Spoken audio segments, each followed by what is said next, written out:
নিমতলা ঘাটে গঙ্গায় তলিয়ে গেল আস্ত গাড়ি। কিভাবে ভাসলো গাড়ি এখনো পর্যন্ত স্পষ্ট নয়।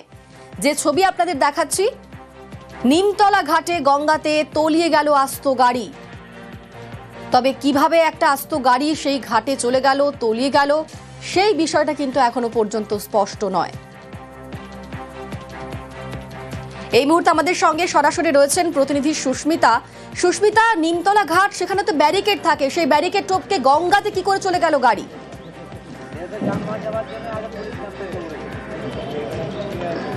দেখো, ব্যারিকেড থাকলেও সেই ব্যারিকেডের একটি নির্দিষ্ট জায়গা পর্যন্ত ব্যারিকেড থাকে। নিমতলা ঘাটের যে দিকটায় মূলত সাধারণ মানুষ রাত্রি যাপন করেন সেই দিকের সামনে ব্যারিকেড থাকলেও অপর একটি দিক সেটি সম্পূর্ণ খোলা থাকে, ব্যারিকেড থাকে না। কিন্তু আজ ভোর 4:30 থেকে 5টার মধ্যে একটি গাড়ি, চারচাকা গাড়ি, সেই চারচাকা গাড়ি হঠাৎই পেছন দিকে মুভ করতে থাকে। কিন্তু কেন? যতটা সম্ভব প্রত্যক্ষদর্শীরা যেমনটা জানাচ্ছেন যে গাড়িটির হ্যান্ড ব্রেক, সেই হ্যান্ড ব্রেক তোলা ছিল না। হ্যান্ড ব্রেকটি না তোলা থাকার কারণে গাড়িটি পেছন দিকে সরতে থাকে এবং এই যে ঢালু নিমতলা ঘাটে, মূল রাস্তা থেকে নিমতলা ঘাটে নামার যে ঢালু, সেই ঢালু থেকে হঠাৎই গাড়িটি নেমে একেবারে জলের তলায় চলে যায়। এবং গাড়ির মধ্যে কি কেউ ছিল এখনো পর্যন্ত? কি গাড়িটা কি উদ্ধার করা সম্ভব হয়েছে এখনো?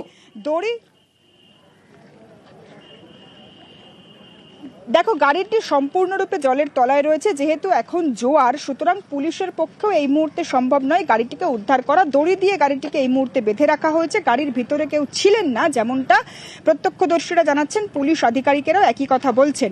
যেহেতু গাড়িটিকে এখানে দাঁড় করিয়ে গাড়িতে যে দুজন সওয়ারি ছিলেন তারা পুজো দিতে গিয়েছিলেন, সুতরাং গাড়িতে কেউ ছিল না। ফাঁকা গাড়িটি পেছনের দিকে মুভ করে, ফাঁকা গাড়িটি পেছনের দিকে নামতে থাকে এবং তারপরে গাড়িটি জলের তলায় তলিয়ে যায়।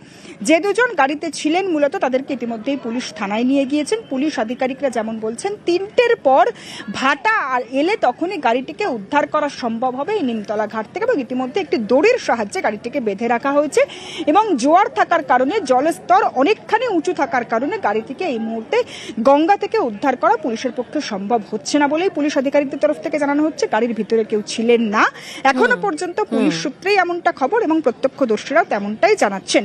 হ্যান্ড ব্রেক লক না থাকার কারণে মূলত গাড়িটি পেছন দিকে এগোতে থাকে। পেছন দিকে এগিয়ে যাওয়ার কারণে পরবর্তী সময়ে গাড়িটি গঙ্গায় পড়ে যায় এবং ইতিমধ্যে গঙ্গার ঘাটে যারা সেই সময় ভোরবেলা শুয়েছিলেন তাদের মধ্যে একেবারে তারাও কিন্তু এই কথাই বলছেন। ধন্যবাদ সুস্মিতা।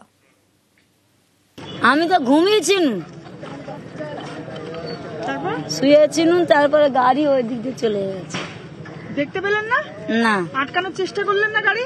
ওই তো আবার দুজন তো গাড়ি তুললো, তারা দুজনে তো ঢুকে গেছিল, শুয়েছিল, তারাও শুয়েছিল। আচ্ছা, কখন হলো? ওই তো ভোর 4টের সময় নাকি। ডাক্তার কি বললো আপনাকে?